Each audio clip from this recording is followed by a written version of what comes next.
Hello, everyone, and welcome to Tuesday's edition of the Daily Roundup. I am Adam Sos, and today I'm joined by my lovely co-host, Sheila Gunn-Reid. We had so much fun on Friday, we figured we'd run it back and do it again. Sheila, how are you doing?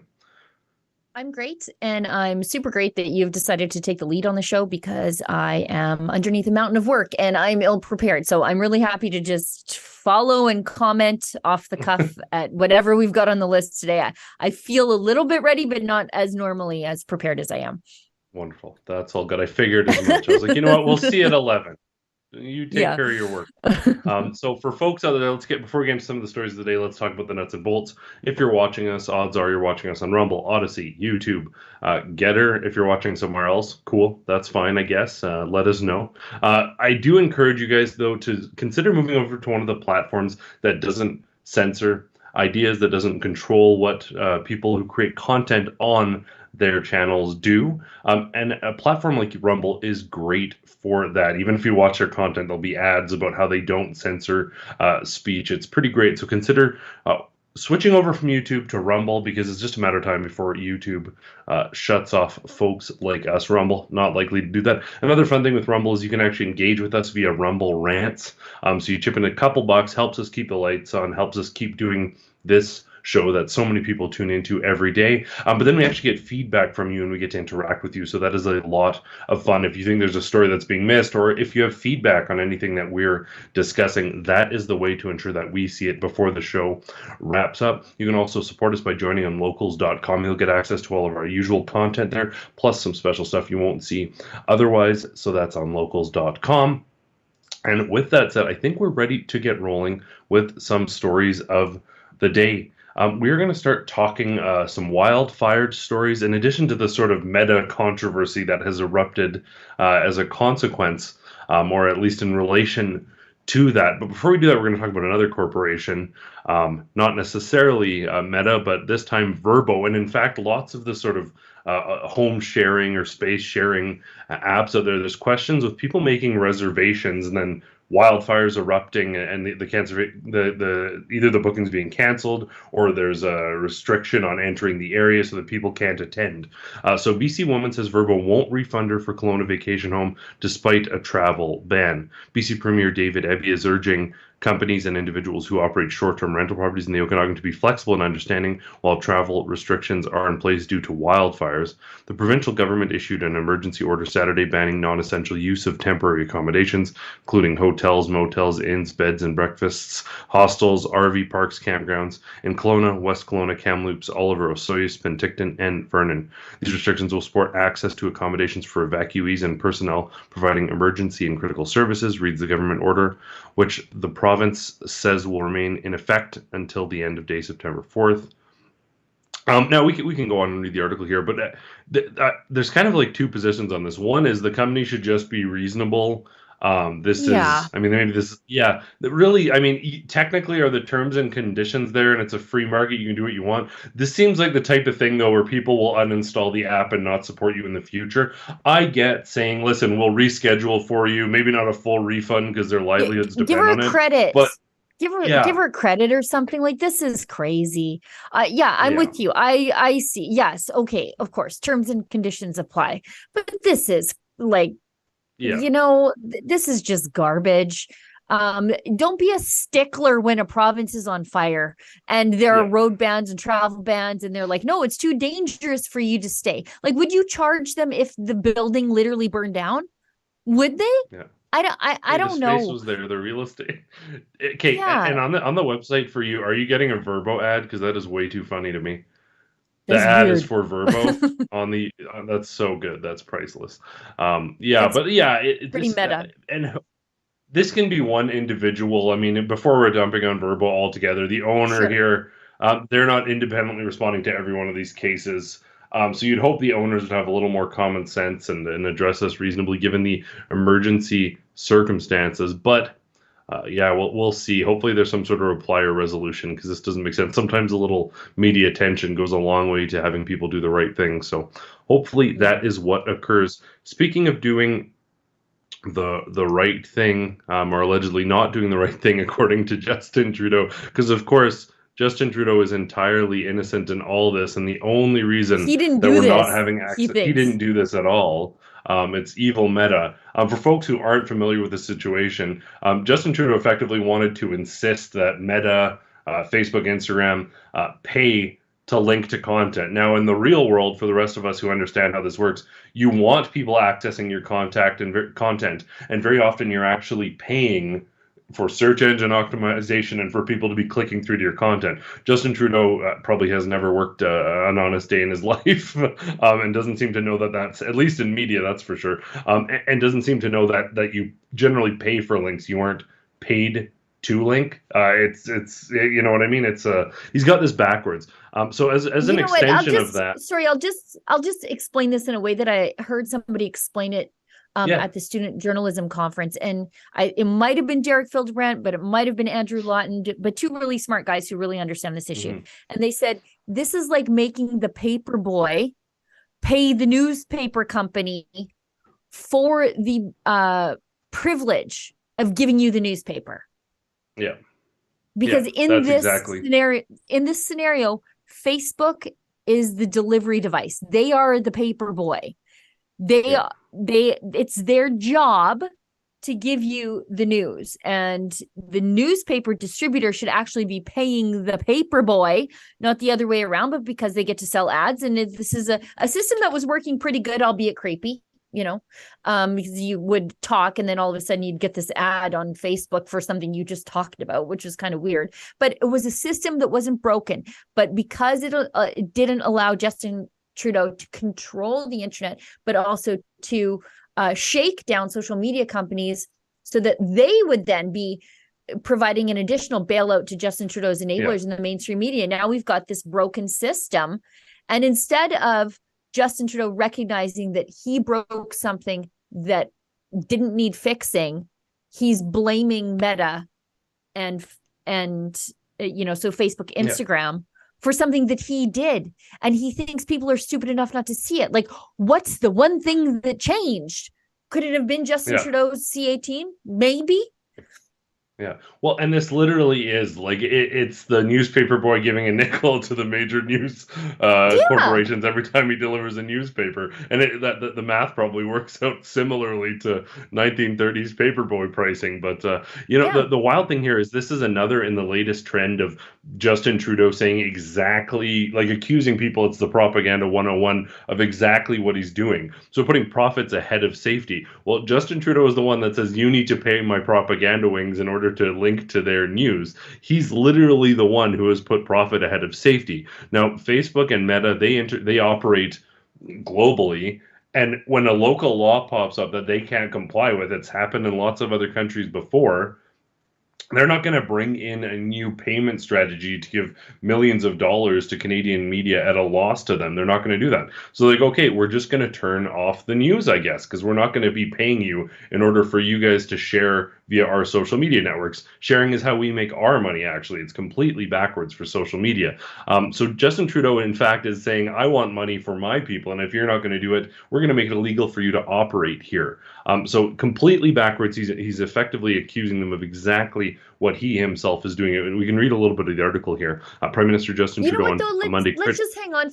Sorry, let's just hang on for a second. It's not just Justin Trudeau putting control of the internet over people's safety. You know who's actually putting profit over safety? The news companies. They should be saying to Justin Trudeau, we don't need the shakedown. We need to be making sure that people have access to reliable information where they want to consume it as quickly as possible during these wildfires. So please, we don't need the money from Facebook. These people need the information. So it is also the beneficiaries of the shakedown who are putting profit over people right now. Yeah, 100%. And again, are they being mentioned or accused? No. It's all big, bad Meta. You know, how far do you have to sink for, like, Zuck to be the good guy, relatively speaking, in a situation? Why am I cheering for Facebook right now? Like, I normally cheer for the demise of big tech. Like, Google, goodbye. Facebook, who cares? Instagram, But I'm on their side right now because Justin Trudeau is that bad. Like, what happened to me? Yeah. And I think that does matter for folks out there, like the whole, there's article after article, and it's so creepy lately how just homogenized the responses. Like it was the Pierre Poilievre courting the alt-right. Everyone and their dog in the media said that. Now it's Meta being greedy. The whole thing here, they couldn't care less about the people affected by the fires. The whole push right now is a sort of strategic marketing campaign to make Meta look bad so that they cave and start paying these bailout media outlets. That's what this is all about. The pressure push here. There's Justin Trudeau doesn't care about getting the information out. He could literally right now announce, we're scrapping C18. Please just turn the news back on. We need this. He could do that right now. Yeah. And of course they would. They want clicks. They want access. Like, it's not benefiting Meta to do this. Our own Instagrams, we have to operate VPN, which, by the way, I encourage you to use Pia VPN, the best VPN. And we have a great deal for you. I'm sure we'll have an ad with details for that. But we have to use that in order to access our own content. Engagement on some of those platforms that people without VPNs can't access is obviously down. This doesn't benefit Meta. It doesn't benefit Facebook or Instagram, but it does give a push for this federal government C18 and for these people to start collecting, these news agencies, as you rightly pointed out, who are part of this shakedown, to start collecting by trying to make Meta look bad. So yeah, it's something else, but we've effectively covered it, but I'll read a little bit here and then we can move on. Prime Minister Justin Trudeau on Monday criticized Meta for blocking domestic news from its platform, saying the Facebook parent company was prioritizing profit over safety as devastating wildfires forced tens of thousands to evacuate their home. Trudeau's comments represent the latest government attack on Meta, which this month started blocking news on its Facebook and Instagram platforms for all users in Canada in response to new laws, there it is finally, requiring internet giants to pay for news articles. Internet giants, yeah. That's something else. So disconnected. Even the sort of the way that the article is written is clearly from a certain perspective, not the media giants who are getting billions in bailouts, but certainly the internet giants are the villain in this situation. The other thing too is there was no concern over apparently only emergency circumstances you need free access to media. When Justin Trudeau was involved in scandal after scandal, not that most of these outlets would report on it, but there's been no complaint about the censorship of information. I mean, there's a question of free speech here when news can't be accessed by the mechanisms that people tend to access news. But none of that is up for discussion here. It's just meta bad. Well, and let's I know we sort of I don't want to beat this story to death because we have a lot of things to talk about, but the Friends of Canadian Broadcasting have decided. I just went to their website. Friends of Canadian Broadcasting, which is, I believe, a bit of a CBC friend group, like really. They are proposing that people go dark to boycott Meta and support Canadian news on the 23rd. What is that, tomorrow? 23rd? So if you go to their Instagram page, so much. Yeah. Well, that's the thing. I don't know how I'm supposed to feel about this. So a bunch of hippies and subsidy janglers are not going to be polluting my Instagram feed with their nonsense. How am I supposed to feel about this? I'm cheering for this. I hope they never stop self-censoring to support government intervention into the media. Like, what's wrong with these people? They have a big pop-up that says, like, go dark 2023-08-23, and I'm supposed to care. I don't. Thank you for not posting on Instagram. You'll sure show them. Yeah, and the next article, we're going to talk about this a little bit more, but we will move on. The boycott is coming up in a little bit here, but I guess we kind of covered that. It is interesting here, though. BC Premier David Eby once again called out the technology company for its ban on Canadian media organization and its platform during the BC wildfires. So even I don't know if these people, these politicians, believe this or if they're all complicit. But I mean, it's in direct response to a Canadian law. There was a law passed. If Facebook and Instagram don't comply with the law, they'd be operating effectively illegally. So the only thing they can do is ban the access here. Those are the two options. They're like, we're not paying you for every link to a news article, so I guess we can't operate. Everyone is complicit in this rhetoric, whether it be this group calling for an Instagram boycott, and that was on the 23rd, Facebook Instagram boycott, 23rd and 24th, or these premiers saying, oh, Meta is responsible for this.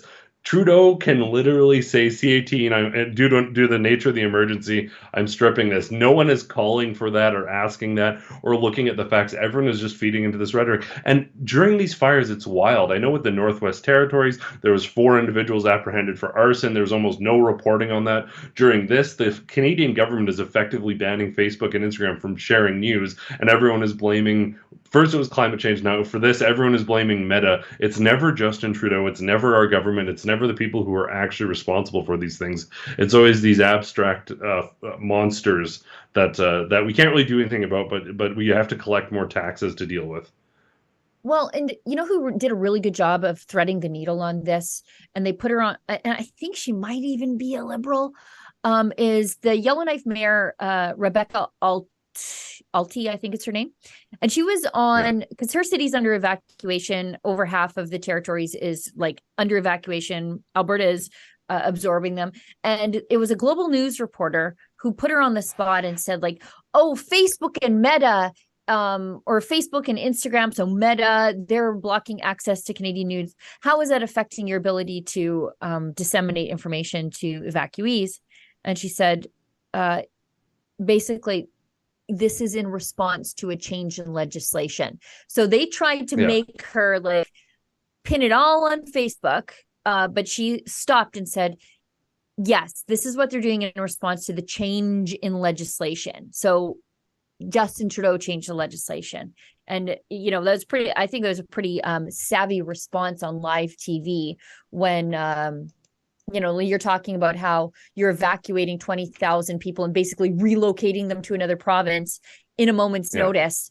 And, you know, Global News is making sure that they really pin the crime on the real criminal here, Zuckerberg. Yeah.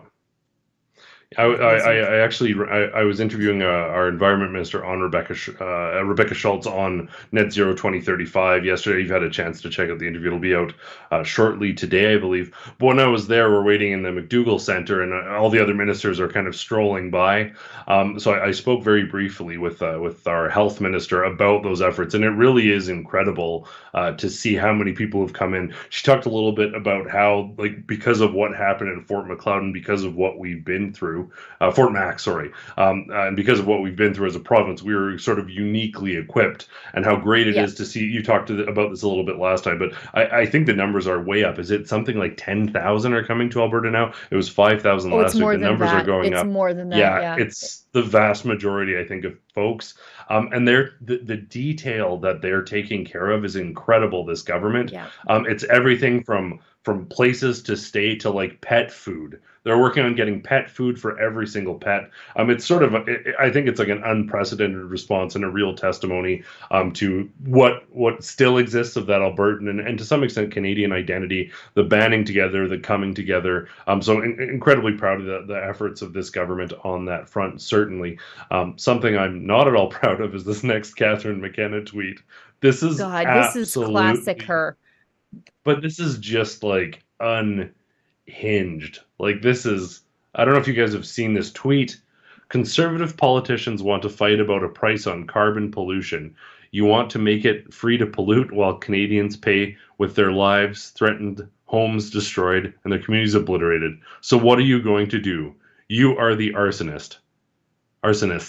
So if you're a conservative politician who has questions about carbon pricing, a thing which does nothing for the environment, by the way, but just redistributes money all over the place, she's literally alleging that you are one of the Kelowna arsonists if you're a politician who has questions about this. And this isn't just her. Like, there was in BC, there was like a Pierre Poilievre carbon tax event canceled, like an anti-carbon tax event, and everyone's pointing out that it's ironic. If you actually believe that carbon pricing and inadequate or not enough carbon pricing is the reason that there's massive fires and cities are burning down. You can talk about a dry season and climate impacts, but the carbon tax, you're literally just a political stooge pushing an agenda for profit.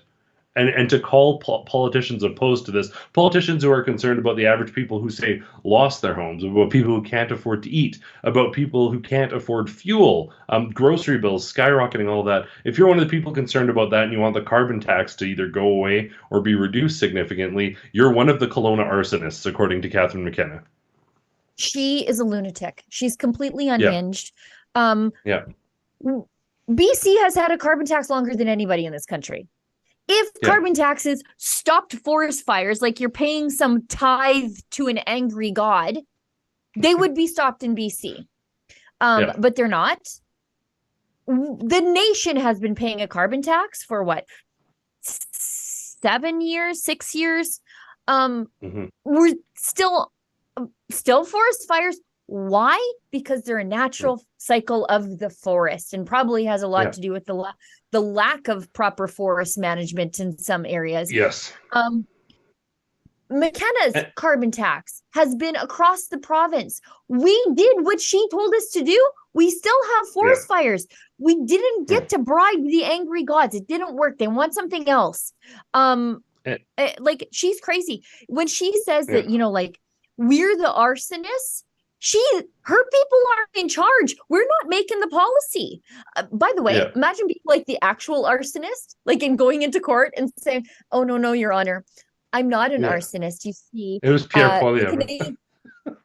Pierre Poilievre did it, and the other Canadians, they didn't pay enough taxes. So when I threw those matches onto the combustible liquids, you know what?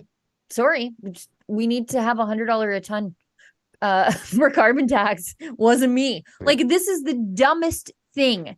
And it like, it's pretty conciliatory to actual arsonists. Like, if you are an actual arsonist, the Liberals seem to be your best friends right now. Oh yeah, well, there is a bit of a connection. The people vandalizing churches and the people setting fires, they tend to represent a certain voting bloc, not categorically, but there's certainly a bit of a pattern to be recognized there. But I mean, the other thing here too to consider is this is almost like a tweet from like a really crude comedian who's trying to offend, like, well, your house wouldn't have burned down if you paid more carbon. Like, this is a tragedy that's unfolding presently, and you're trying to score political capital on it because you're obviously not joking somehow. This should be a joke, but you're trying to score political capital on it with the most absurd allegations possible. We do have a video of Pierre Poilievre sort of saying, let's get back to common sense. If we could run that video, and this is a pretty strong indication of why the polls are shifting the way they are. Not that McKenna is part of the current government, but I mean, her connections and ties go deep. But let's run that Pierre Poilievre video. Yes. Catherine McKenna, the former Liberal minister, accused Conservatives of being arsonists over the opposition to the carbon tax. So what's your response to her comment, and what do you say to climate alarmists, or maybe people that say that not having a carbon tax will lead to a climate catastrophe? What I really worry about is the increased radicalization of rhetoric by Liberals, particularly Justin Trudeau. But the nastiness and meanness that they're directing at people who disagree with their policies, whether it's Trudeau's nasty comments directed at Muslim parents, or whether it is him jabbing his finger in people's faces, and now a former Liberal minister saying that anybody who doesn't want to pay higher taxes is an arsonist. Really? Really? As if we paid higher taxes, we'd have less forest fires? Come on. Let's get back to some common sense in this country, and let's start to bring our people together instead of tearing the country apart. Thank you. I love how he just used like all of the Trudeau talking points. He's like, oh, you mean that like divisive rhetoric driving, bigoted, anti-Islamic, Like he just took, it was such an intentional, just take every single thing that Justin Trudeau would say and point out that he's the one doing it. And that's what we need. The reason that that Andrew Scheer and that Aaron O'Toole and that the Conservatives have lost for a long time is they weren't willing to sort of stick their nose up at these people who are so absurd. But Trudeau and his government have jumped the shark. And we need Conservatives. The reason they're trending is because Pierre Poilievre and other Conservatives, we've seen it here in Alberta too. We're seeing it in Saskatchewan, even Manitoba to an extent. It's shifting across the province. They're starting to say, no, you're ridiculous and we're not going to take you seriously anymore. We need to get back to real governance, common sense, and small, simple, practical government that drives costs down, maybe keeps the roads paved. That's about it. This is a refreshing shift in politics. I was wondering if this pendulum swing would come back or if this was it and we were just going down. It seems the next election will tell the story. Obviously, the provincial election here shared some of the story, but it seems like the swing back is occurring, and I hope it doesn't stop. Oh, these Liberals are screwed. And I'll tell you why. Yeah. Ipsos polling out, I think it was published yesterday, but it was on behalf of the Montreal Economic 6% minority chance, that one? No, it's worse. Oh, is it? So, yeah, it's worse on this particular issue. So Ipsos, as I said to my friend Chris Sims earlier today, not exactly known for their conservative tendencies. In fact, they have 2 pages dedicated to their SGD score, or social whatever it is. Yes, that social governance score. Points. Yeah, but social credit. Yeah, they dedicate 2 pages to like, this is how serious we take all this nonsense. So they're not a conservative pollster, but their new polling, and I'm going to go through this because I'm hosting the Ezra Levant show on Thursday. So I'm going to just read the poll to you so you can see just how bad it is for the Liberals and how many people McKenna just called arsonists, because that's a big thing. So 1 in 6 Canadians can't or don't want to pay more in taxes to fight climate change. And this is across all demographics from like 18 to 25. So the young people, old people, men and women, 6 in 10 Canadians, 60% of, actually it's more than that. I think it's like 61% of Canadians are like, no, we can't, we're not doing this. And so here comes McKenna. You guys are all a bunch of arsonists. Good job. Bold strategy, McKenna and the Liberals. Let's see how it plays out. Like, I can't wait to see. Yeah, bold strategy, Cotton. Bold strategy, Cotton. They're like calling that many Canadians a bunch of arsonists because literally the answer was won't or can't. Like, these people can't pay any more money, and you're calling them an arsonist because you won't forego milk to pay the climate tithe. Oh, can't wait. Yeah, that's glorious. Oh, man. Well, and I know it's like we're talking about, I think it was like, I'm going off the top of my head, I think it was like 48% chance at a Conservative majority, 46% at a minority, and then 6% chance of a Liberal minority. Like, that's significant. Oh, man. Yeah. And I mean, I know there's a lot of talks of like a fall election. I mean, I can't see I don't know what the polls are too bad. The Liberals would. They're like, yeah, it's as bad as ever. Let's do it now. Unless Trudeau's like, I just want to go surfing in Tofino. Leave me alone. On that note, we are going to jump to a quick ad break, and then we're going to be back and talk about some more stories. So stick around. We're facing an imminent threat. A planned blackout of all news content in Canada is coming to Facebook and Instagram, threatening to silence rebel news and those who depend on us for the other side of the story. The cause? Well, Justin Trudeau's new censorship law, Bill C-18, which demands social media companies pay news outlets for the news stories their users share on the platform. It's a shakedown and a desperate attempt to keep the mainstream media afloat. It seems the billions in taxpayer subsidies just aren't enough to keep the country's propagandists in business. But Meta, Facebook's parent company, has chosen to block Canadian news content rather than comply, Rebel News included. Many have already lost their ability to access our Facebook and Instagram pages. The blackout will soon affect every user in Canada. But fear not, we have had a plan to protect your access to our news content. We've partnered with Private Internet Access, PIA, a VPN provider dedicated to safeguarding digital privacy. For just $2 a month, you can maintain your access to our content across all your devices.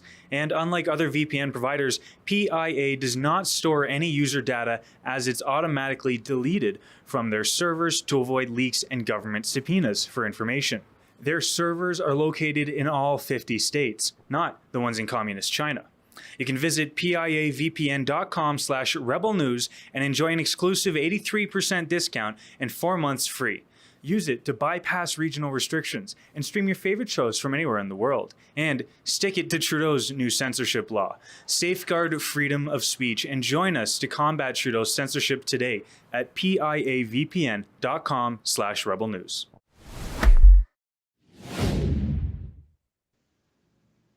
Yeah, Pia is the best. Do check it out. You know, the one, I've had a few conversations with people about this.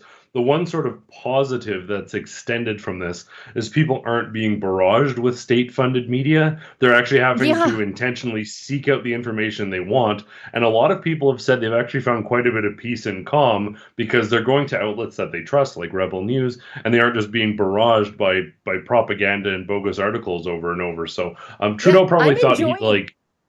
I'm enjoying my carefully curated Instagram feed now. Like, it's my carefully curated Facebook.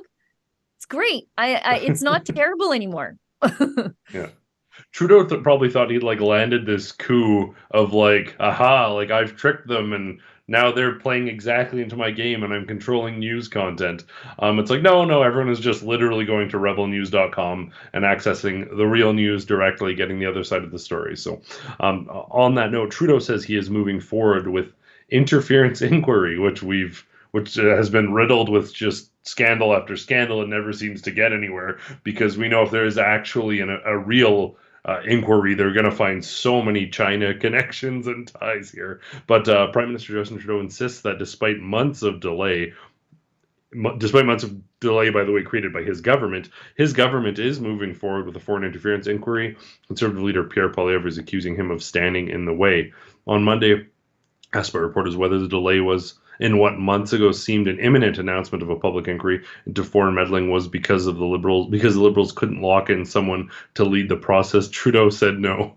Unsurprisingly, there was no follow-up questions. We continue to work very closely with all opposition parties on making sure that the terms of reference, the person who will be leading it, and the work that is done is in the best interest of all Canadians, as envisioned by Justin Trudeau, I imagine, without the kind of partisan toxicity we saw during the fall, which was created by the Liberal government. He's literally accusing, like, well, we're doing our best to work with them. This is your government that has to start an inquiry and pick somebody. The opposition has no input. They have no say. They can't do anything about this. But you're making it seem like they created a toxic environment by hiring someone that used to work for you.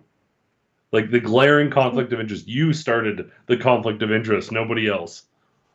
And what I'm trying to understand what's going on here, because am I so gaslit that I am hard of remembering by these Liberals? Justin Trudeau appointed his family friend David Johnston as a special rapporteur to decide if we need an inquiry.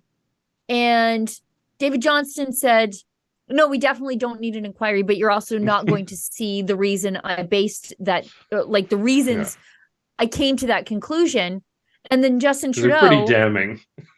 And then Justin Trudeau says, actually, no, we are going to have an inquiry. And I'm like, so why did we do that whole thing with David Johnston?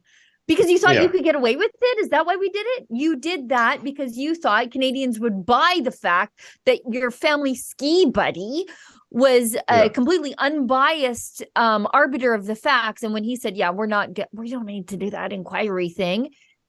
When Canadians got all outraged about it, you're like, oh, actually, you know what? Forget that. We were going to have an inquiry all along. Never mind that old dude. He's put out to pasture. We're going to have an inquiry now. Why didn't you just do that from the very beginning? Here we are 6 months later.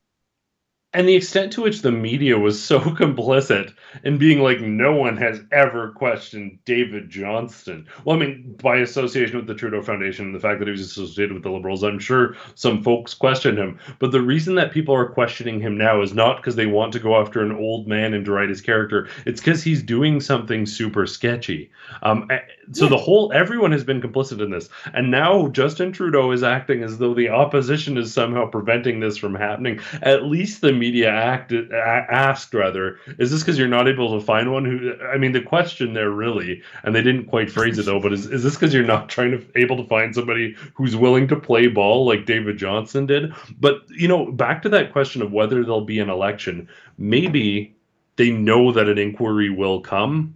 Maybe polling indicates that Canadians are extremely concerned about this, and maybe the Trudeau Liberals know that a 6% chance at a minority is better than what they're going to have if an inquiry comes out and reveals just how deeply connected this government is to the Chinese government. That's the only way I could see. If they're like, we know that it's actually way worse than Canadians know, so we're going to really milk this thing out, call an election, all that sort of stuff. You know what? Let's add in a separation to, and don't get me wrong, I don't doubt that that's real. We've known that they've probably been separated for quite some time, but add a bunch of stories, create a bunch of drama, distract. Hopefully people will forget about this. When people don't forget about it, when the opposition keeps pushing, accuse them of toxicity, and then eventually call an election before we ever get to an inquiry. That could be the play here. If there's a real inquiry, I have no doubt it's going to be bad, though. Oh, by the way, now that you brought that up, do we have the clip of that journalist asking Justin Trudeau how he's doing during his divorce? Like, who cares? Like, who cares? But this is like, we have China influencing our elections. McKenna accusing 60% of Canadians of being arsonists. The country is, portions of the country are under evacuation, and someone is like, but how are you doing? What kind of shampoo do you use? Yeah, let's check it out. Yeah. JP Tasker, CBC News. Prime Minister, I wanted to ask you, how are you feeling after your recent separation from Sophie? First, I want to thank all the people who've reached out over the past number of weeks with warm wishes, with personal messages, with personal stories that have been just wonderful and positive. I got a really good 10 days with the family to focus on the kids, to focus on being together and moving forward. And I really, really want to thank Canadians for having been so incredibly gracious and incredibly generous in respecting our privacy and our space. It really makes things easier. What kind of shampoo do you use? Have you read any good books lately? Next time I get a hard-hitting interview, like I sat down with Rebecca Schultz the other day, interviewed Premier Smith lately, I've been asking about human trafficking, affordability, critical issues. I remember during COVID, while other people were asking about how many masks they should wear, we were asking whether vaccine passports would be brought in. I really need to drop all of that, and I really need to focus on the important questions real journalists, state-funded journalists are asking, like, how are you doing? That's the real stuff, the real hard-hitting journalism that we need in a time like this. This is the stuff of a dictatorship. A supreme leader, how are you feeling, and how are you able to break the world record for the 100-yard sprint? How can Canadians make you feel better in these trying times? Like, what a waste of a question. And by the way, what is he supposed to say? I'm really happy to be done with that new age yoga hippie and her off-key warbling all the time around the house. Now I get to play all the Xbox that I want in my underpants. Like, what was the response that they thought they were going to get other than that? Like, what a wasted question. And, like, that if there was like some sort of like, rumors have it that you've been separated for some time. So if he's continued to that would have been a good question. There are some questions to ask there, but just like, how are you feeling, buddy? That's just, it's a fact, it's the CBC, but it's just point scoring, trying to get in. And this is why Justin Trudeau says, I don't take questions from your outlets to outlets that ask real questions. And it will always take questions from the CBC because those are the types of questions they get. In other brilliant Trudeau news. Former Trudeau, it's everyone, whether it's Catherine McKenna or Trudeau himself or former Trudeau advisors. Former Trudeau advisor was fined for knowingly voting in wrong riding. Aisha Chugtai, excuse my pronunciation on that, was informed by a returning office staff that she was not permitted to vote in an electoral district in which she did not ordinarily reside, but she did so anyways. She was informed, we already got through that part, permitted to vote in an electoral district in which she does not currently reside, and that contrary to her contention, there was no rule in the Canada Elections Act allowing an elector to vote in their formal electoral district within 6 months of having adopted a new place of ordinary residence, read a violation summary posted on the website. Despite having been informed of the prohibition against voting in Calgary Skyview, shocking, another George Porch Pirate Chahal, story. Porch Pirate Chahal story. That's it's always the lawless sketchiest down there. election documents and other information obtained during an investigation by the Office of the Commissioner of Canada Elections established that Aisha voted in an advance poll in that electoral district on September 13th, 2021. Why is it like there's one Liberal candidate in Calgary and I think like all of Southern Alberta? And it's just scandal. You don't hear anything from any of the other politicians who've been in for years. He's involved in. I think there was like questions about getting family on like government benefits. He was stealing mail off porches. It's one thing after another. Why is it the one guy so? I mean, we know why. I'm being facetious, but what is going on here? Skyview is the Wild West. The law doesn't exist in Skyview. And if we keep going, this woman thought she could get away with it. Like, she told them what she was going to do. They told her, listen, sister, that's illegal. And she did it anyway. She's like, actually, no, this is Skyview and we run the show.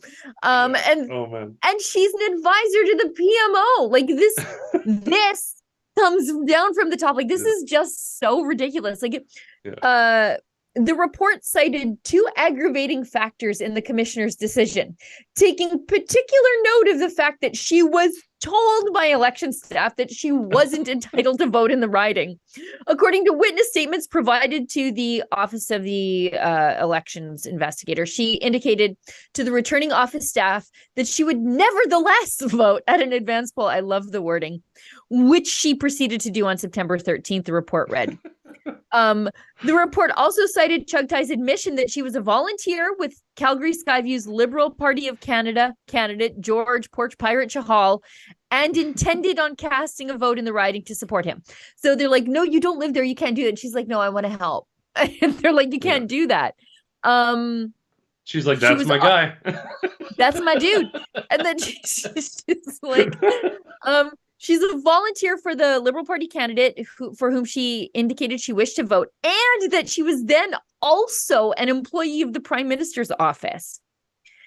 The failure of those involved in the political process to comply with the rules adopted by Parliament to ensure a fair election can contribute to a loss of public confidence in the integrity of members of the political class, which may, as a result, increase voter apathy. Anyways, this isn't the first time Skyview found itself in the crosshairs of the elections commissioner. Lawless. In the final days of 2021 election campaign, closed circuit video shows Chahal, a former city councillor, stealing a flyer belonging to his Conservative Party opponent from the front step of a home, replacing it with one of his own. And remember his excuse? He's like, oh, there was a printing mistake, so I was just taking it because there was a printing mistake on it, and I was just doing the Lord's work, but also replacing it with my own. Like, it's like Vegas in the 30s. And it's literally right him now doing it. It's not like he has like some like little thug out there. He's literally like with snidely whiplash, like sneaking up. Oh, it's ridiculous. Yeah, and this is like Skyview. This is what else is happening behind the scenes. Like, these are the most ham-fisted, like, sneaking mail, and like they're like, you can't vote here. And she's like, oh yes, I can. Yeah, this is it. This is the old Porch Pirate. He's wearing his Liberal Party of Canada. He's wearing his Liberal Party of Canada T-shirt with his name on the back. He was fined $500 for this, and look how quickly he runs away. Oh man, that is so good. And I love just like he's like, what do you mean doorbell cameras? He's like, there's doorbell cameras? Doorbell cameras? He's like, no, that's What like the year stuff is of this? science fiction. Yeah. Oh man, yeah. So George Shaw, we're Oh. bound to get some more laughs out of him. We'll watch him closely whenever there's another You know federal what? election. I feel bad for the people of Skyview that he's their representative, but also I hope he continues to win because he's just a source of endless entertainment for me. Yeah, yeah. Oh man, yeah. He's something. If they wouldn't have voted for them, I'd feel worse. But anyways, moving on to something else that is just fitting. I mean, this is sad, but it's a two-parter that sort of feeds into this. So we'll go through part one, and then we'll go through the twist. Former Quebec NDP MP Romeo Saganash charged with sexual assault in Winnipeg. Winnipeg police say former New Democrat MP Romeo Saganash has been charged with sexual assault. Police say they arrested Saganash on June 27th in relation to an allegation from May 1st in Winnipeg. The matter is now before the courts. He represents the Northern Quebec riding of Abitibi, Bay, James, Nunavik, something like that. AU, and there's a lot of words there, from 2011 to 2019, and served as the Indigenous Affairs critic. So, story one, former NDP MP charged with sexual assault. Now let's jump to his partner. Wait, let's go back for a second. This guy is one scandal after another, after another, after another. 2012, he gets kicked off an Air Canada flight because he's too hammered. And then there's like a spiral of events and he's got to go into treatment for alcoholism. Okay, fine. Have your Saul to Paul moment. Everybody's got problems and he's addressing these. But I think it was a Jazz flight back in 2012. I don't know. He sort of ends up back in the political fold, and then he does this, and now the big twist. Yeah. So as Jennifer L. pointed out on Twitter, an NDP MP's partner was charged with sexual assault, the same NDP MP who has been vocal about justice for sexual assault victims and survivors. She's been quiet about this. Incredibly quiet about this. We can jump to the article here, though. So you actually have this individual's partner who has been an outspoken critic of sexual assault and talking about advocating, basically making clear that these crimes are taking place, that the victims need to be represented, and that the attackers need to face serious consequences. But her own partner has now been charged, and she's been absolutely quiet on it. The media has been very quiet on this as well. So cheers to that Twitter user for pointing this out. But she demands justice for sexual violence survivors. Meanwhile, absolutely not a word, pretty darn quiet when it's her own significant other who's involved in this. So quite the story there. I mean, how much of this is like just the political insider circle, double standard hypocrisy? You know what? I don't doubt that she is decrying this, but when it's within your own home and then suddenly you go radio silent, that's concerning. Who is his wife? She is my tweet just closed on me here. Sorry. She is an MP in her own right for. Let me just pull the tweet back up. Excuse me.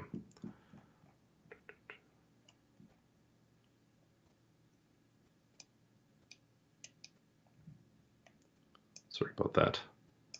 It's okay. The article is just being blocked right now, fittingly enough. Of course. NDP, that's okay. I take your. Yeah, NDP MP Gazan. So another NDP MP elsewhere. Lee Gazan. She's kooky. Yeah.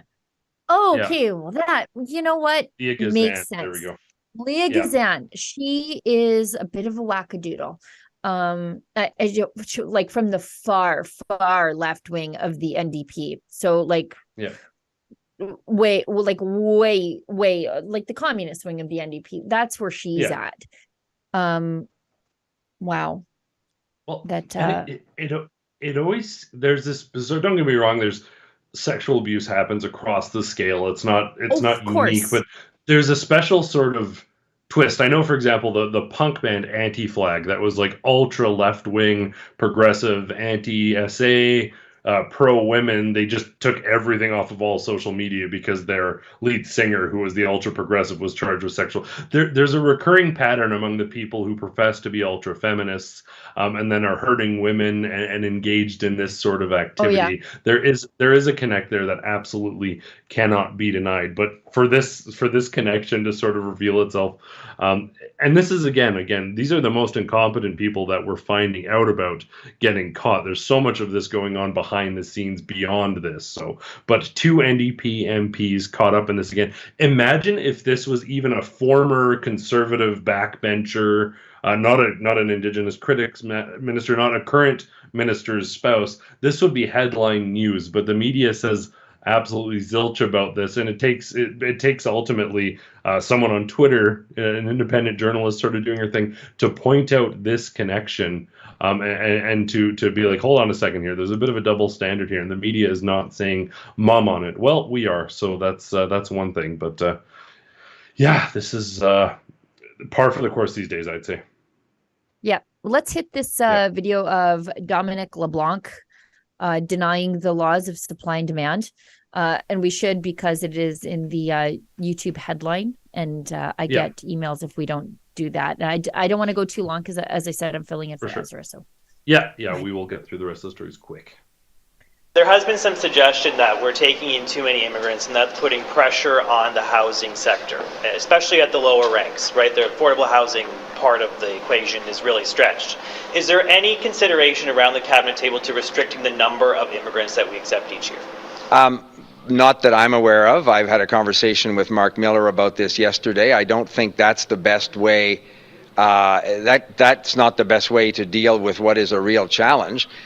Premier Houston of Nova Scotia talks to me about trying to bring in entire construction crews from other countries to build the houses and then move into them.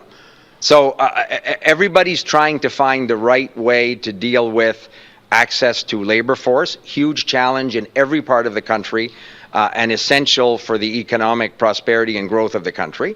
But we're not insensitive to the housing challenges that existed before provinces asked us to bring in more immigrants to help with the labor force. So you have to be coherent, you have to be coherent a little bit here. But we totally accept that the conversation needs to proceed at the same time so that we don't inadvertently end up in a position that makes the housing affordability issue worse. We're all trying with provinces and territories to make it better. So we're quite positive that we can continue to do that. We can continue to do that. Things are only getting worse, and we're not willing to look at an option that would see a limitation temporarily on people coming in because we don't have anywhere to house them. We're going to continue to make things better. That's about on brand. Like, immigration is one of the sacred cows of this Liberal government. Even if there literally was nowhere to put them, they wouldn't be willing to sacrifice that. They would have them lining the streets in winter. I don't know if you have comment on that, or if you want to just start flying through a couple stories here so we get through all of them. It is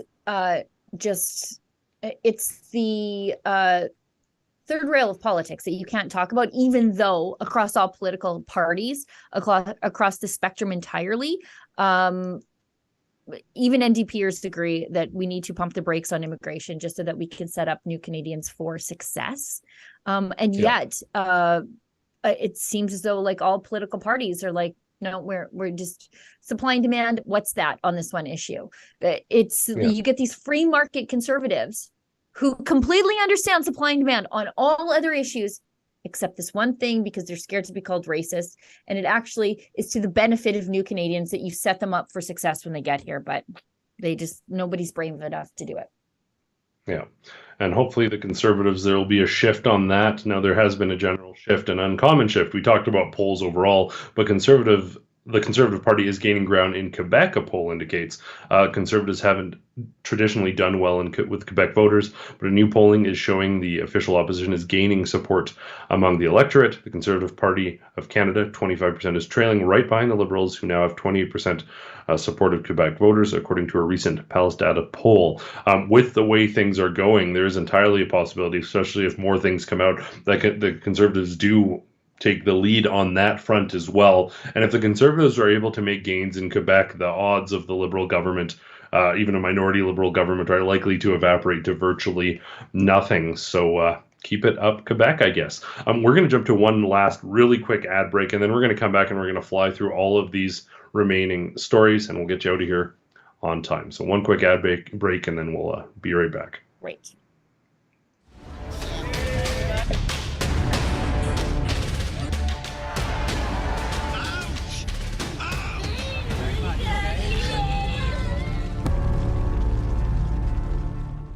Have you seen our new documentary, Church Under Fire, Canada's War on Christianity yet? Well, if you haven't, you have not missed your chance.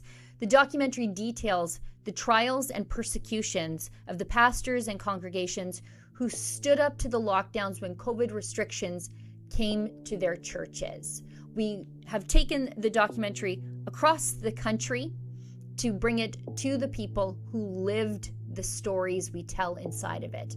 But we're not done yet. We've just added new showings in Alberta.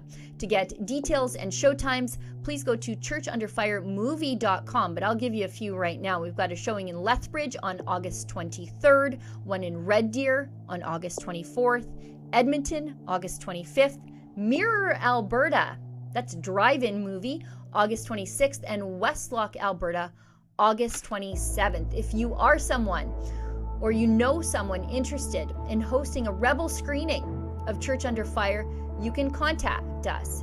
The information is at that same website, churchunderfiremovie.com.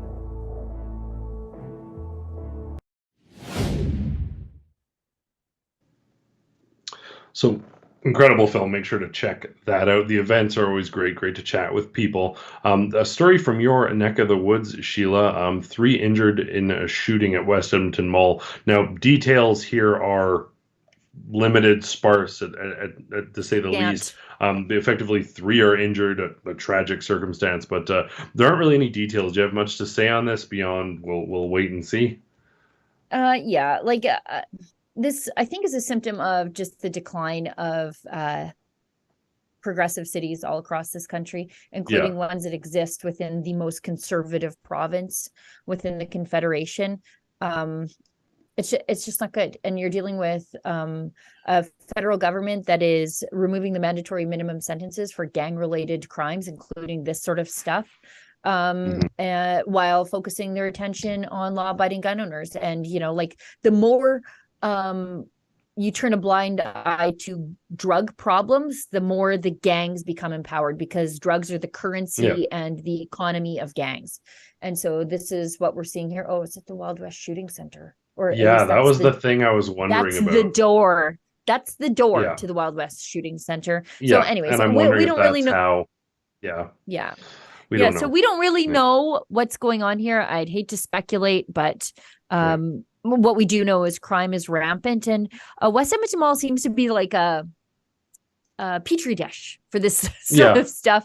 I remember in 2015, it was it was noted in I think it was Al-Shabaab terror video about that. It was like a thing that they wanted to attack, and I was like, wait, if we got all the people out of there, would I cheer for Al-Shabaab? Like, if there were no people in West Edmonton Mall when Al-Shabaab attacked it and leveled it, I'll hear an argument, Yeah. I don't know. I'm not going to join you on that one, Sheila. But I don't like the mall. I just want people to get hurt. The types of policies though that lead to this is featured prominently in this next story. Chicago Democrat asks gang members to limit shootings to nighttime. Thug life code. He just never asks nicely. Oh, okay. Yeah.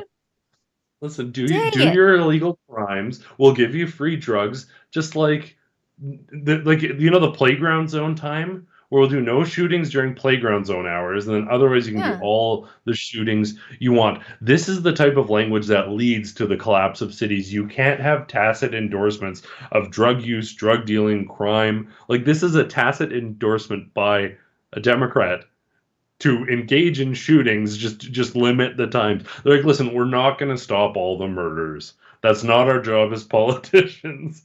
That's not our job as the police. 23 people were shot. Was it like 23 people were shot over that weekend, with 4 fatally? And they're like, you know what the problem is? This is happening during the day. We have to make sure we do it at night. Yeah. We'll meet you Last in the middle. weekend, Yeah. 23 people were shot, 4 fatally. The weekend before that, an 8-year-old girl was among 7 people killed. So what? So if this stuff happens after sunset, is this like the COVID rules where if you stood up, COVID would get you, but if you sat down, it didn't? Hey, if you're out after sunset in a Democrat city, you're fair game. You are asking for it. In this You know day what? and age, Maybe so. there's a little bit of that, isn't there?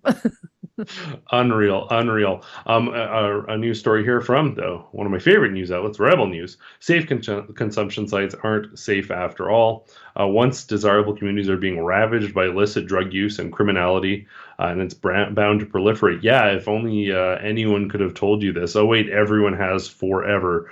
The province of Ontario is conducting a critical incident review of supervised consumption sites in light of the fatal shooting of an innocent pedestrian near a Toronto location. Just last month, 44-year-old Carolina Hubner-Macaroot was caught in a gang-related crossfire and died near the South Riverdale Community Centre, a safe injection site in the once family-friendly neighborhood of Leslieville. Listen, we're running tight on time, but the gist of this is whenever they try and insert one of these safe injection sites into a nice community, particularly into a nice, wealthy, progressive community, the community rallies against it because they know it kills communities, it draws violence in, and it's like a contagion. But the same people will vote for this and say, just put it in different neighborhoods. Put it in a suburban, rural neighborhood so I don't have to deal with it as a wealthy, progressive NDP voter. This is the pattern that happens time and time again. I guess all I can say about this is thank God we finally have a government that's saying, no, we're not just going to keep giving people drugs. We're going to help people get their lives back through addiction recovery. We have 20 years of data, more than that, but 20 good years of data coming out of Vancouver about just how supervised injection sites don't work. Why are the other provinces now trying to replicate the failure of the downtown east side people? I mean, it's just a pit of human misery, and it's revolting because it completely disregards the humanity of the sufferer of addiction as a child of God. We are just determined in these places to allow these people to languish in suffering and the slow suicide enabled by the state. And yet, they're like, Ontario's like, we should totally do that. We should totally do that. Yeah. I don't understand it. And I'm happy that Alberta is taking a different approach. And even if it isn't entirely effective, although early data shows that it is effective, what we're doing here, we have to try to help these people. We can't do nothing, and we can't put the poison in their hands for which they kill themselves. Yeah. No, but it's self-evident. No one would wish this on their own neighborhood. No one would wish this on someone they cared or loved about. But these progressive voters, they only care in concept. They don't care in practice. So they're like, oh yeah, theoretically harm reduction. Yeah, that sounds good. Actually helping people and getting involved in the nitty-gritty and heaven forbid even intervening to save someone from ending their life. Well, that's kind of messy work. I don't want to necessarily get involved in that. I just want to be seen as tacitly supporting every cause that exists, not actually addressing anything. That is something. One of our headline sort of articles and some of the stuff that we do definitely need to talk about is the return of this COVID rhetoric. It's across the board. There's 100 articles out there. Mutations, about masking, variants. Yeah, mutations and masks returning. This is getting like Fast and Furious sequels. They just keep coming and coming, even if nobody is watching. Lionsgate, the film production company, reinstates mask mandates in parts of Santa Monica office following COVID outbreak. We don't need to go into this in too much detail, but universities are doing it. The questions are being asked. It's very similar to what we saw a couple of years back, right before the fall season rolled around. A bunch of journalists seemingly in unison, cohesively asking, are we going to have to wear masks again? Getting that into the back of your head that's going to happen. And now a video from the new Liberal health minister, clearly turning over a new leaf, completely changing the tide from the Liberals' response in the past. No, not at all. It's more of the exact same. Let's check out this video.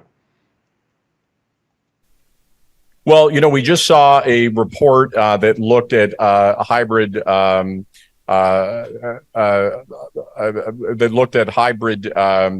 immunity across Canada and showed that the practices and approaches that we've taken are incredibly effective, among the most effective in the world, and led us to have one of the lowest death rates in the world.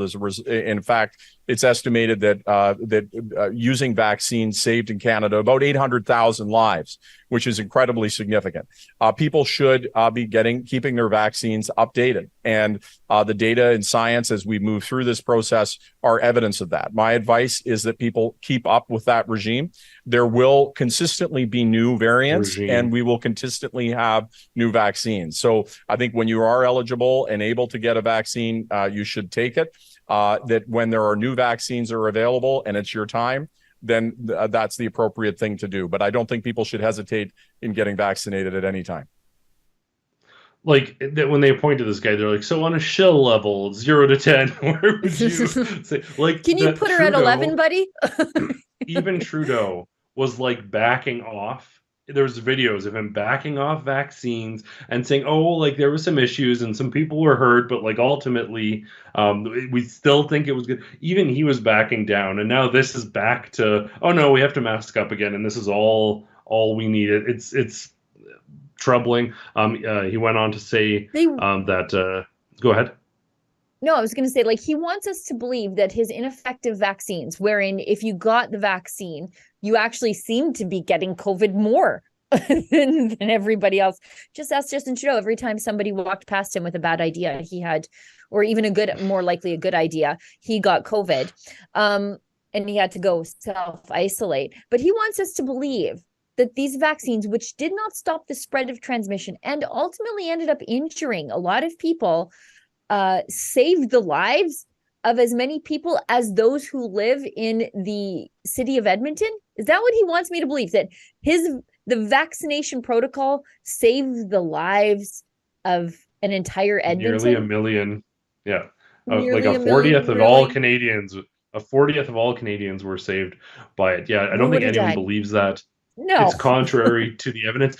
Even like I've got friends who were entirely on board with that hook, line, and sinker. They were completely in on the narrative, bought it completely. Even now, most of them are like, no, maybe not. And we're talking about like people who are ideologically married to this being the only way to save lives. We see evidence from other countries. They're saying, no, we're not on with this anymore. The tide has turned. The new health minister went on to say the enemy is the feeling that things are getting worse. Taking a shot at Pierre Poilievre's view of Canada. We have to turn the tide, Holland said, adding people need optimism and hope in healthcare. It sounds an awful lot to 2 weeks to flatten the curve. He just literally said things are going to get worse. If you don't get the vaccine, things are going to get worse. And then now he's sitting there talking about hope after he did the whole fear porn speech. What on earth? It's wild. Yeah, I mean... This is the same. I don't know if folks are going to go for it again year after year, the same patterns. It's August, and they're like, oh, when it comes to fall, we're going to have to lock you down. Then we're going to have an election. There's going to be weird restrictions that make it hard to vote. Have an election. Yeah, we're going to have an election, and it's. I mean, maybe that'll be the death knell, is locking everyone down again and then having an election. But we shall see. Maybe you'll only be able to vote if you partake in a certain substance. But yeah, the trend seems to be emerging, the threat of masks and the push for vaccines. I mean, they bought something like 400 million of them, 10 for every Canadian. So they've got to do some sales here to they're expiring. They're expiring. They're all going in the garbage. So we actually got quite Albert Bourla needs a new yacht though, so yeah. We've got a lot of chats today, so we're going to get to those now so we can get you out of here in a timely fashion. From Memory Hole, $5 from Glob and Mel. Housing in Ontario is so expensive. A startup is offering loans for rental deposits. Thanks, Trudeau. That's how bad it's gotten. It used to be like, oh, I can't save up for a mortgage. Now it's I can't get an Amber or a rental deposit going. That's the state of things. Troubling. There's that meme of like a couple shopping for a new starter home, and it's a tent in like one of the in one of these like tent cities. Cool Beans, $5. Amber alerts via your cell phone instead of Meta or Facebook, let's say. We won't read that verbatim. From Trudeau. $5 from Alberta Don. JT never expected Meta to pay the MSM. Meta says no, and now we have China-style censorship, which was the original intention. How can we have a fair election with this censorship? And that's the thing is his media is also being censored, but how much does it factor in? Like, if people aren't having the information presented right to them, I think Trudeau sensed that even the mainstream media was starting to shift on him and things weren't going well. There is that potential, and don't get me wrong, I don't think it was Trudeau himself, but that there was a sort of brilliant coup in a way here to say, listen, they're either going to pay our media guys to push it, or they're not going to be presenting their news to people in our country. Either way, Justin Trudeau's kind of getting what he wants. And now he gets to play victim and say, oh, they're blocking Canadians from getting access. Right. I don't think he cares either way. Whatever the outcome was, it is to his benefit. Judah Bursey, $5. I'm going to barf if I have to listen to him. Did you notice he didn't answer the question the reporter asked? That's a bit of a pattern. I don't know if you guys have noticed, but Justin Trudeau tends not to answer questions. And even when he does, they're rumbling, mumbling, non-answers about water box thingies, effectively. Bedrock, for $5, says, how legit do you think the latest Palace data polls that has the Libs 28% and Cons 25 statistically tied in Quebec? I mean, I think it's probably pretty accurate, because the Conservatives haven't done conventionally very well in Quebec, and the fact that they might be pulling into the lead is an indicator of just how bad things are going for this Liberal government. So they're probably accurate. Now, you take polls for what they're worth. There's lies, damn lies, and then statistics. But if it's following a pattern and it seems coherent, I don't think there's much reason to sort of completely distrust it. It'll be interesting, though, if you have 3 or 4 polls and we have polls from different organizations suggesting similar results. At that point, you can start to put quite a bit of weight behind it. And unless there are any other chats, that is it for the day. Not too far over, and we did manage to get through all of the stories. Sheila, any final words for the folks out there? No, Adam, just thank you very much for taking the lead. I am under a mountain of work today, so I really appreciate that. Well, if you are praying, folks, pray for Sheila. And we know God can move mountains, and there's a mountain of work upon her. I want to thank Sheila, my co-host. I want to thank everyone in the studio for making this show possible. But most of all, everyone at home. Without you watching, without you engaging, there would be no point doing this at all. So I want to thank you for tuning in. Looking forward to seeing you. We've got folks throughout the week, but I'll be back on Friday, and we'll chat with you then. As always, I want to thank you all so much for tuning in. For Rebel News, I'm Adam Soos. And I think what is really great about the launching of these action plans and the bilateral agreements is that because we're going to have that harmonization of metrics, we can see what's moving and what's not. Canadians can see it in the data. We can lean into that. And there's the opportunity to see, in having those experiences, what innovations are working, what might be applied to other parts of the country, and yes, what isn't working. Right? I mean, that is the whole spirit of the Enlightenment, which, as I was talking about earlier. And somewhere along the line, we've lost the spirit of the Enlightenment. There's nothing wrong with admitting something isn't working, right? To say we can't do this anymore, or that we tried something and that it failed. That's where learning comes from. So what would success look like for you? Well, success for me is very simple. If you look at what Sachi presented from Angus Reid, we have to turn the tide. We have to have people have optimism and hope in our health system. We have to have them feel and see in numbers, see in data, see in evaluation that improvement is happening. But we have to have them feel that as well. I think that the enemy here is a feeling that things are getting worse. Mm-hmm. Which your political opponents are playing up on, right? Which I'm sure will be an issue that arises in the next 18 months.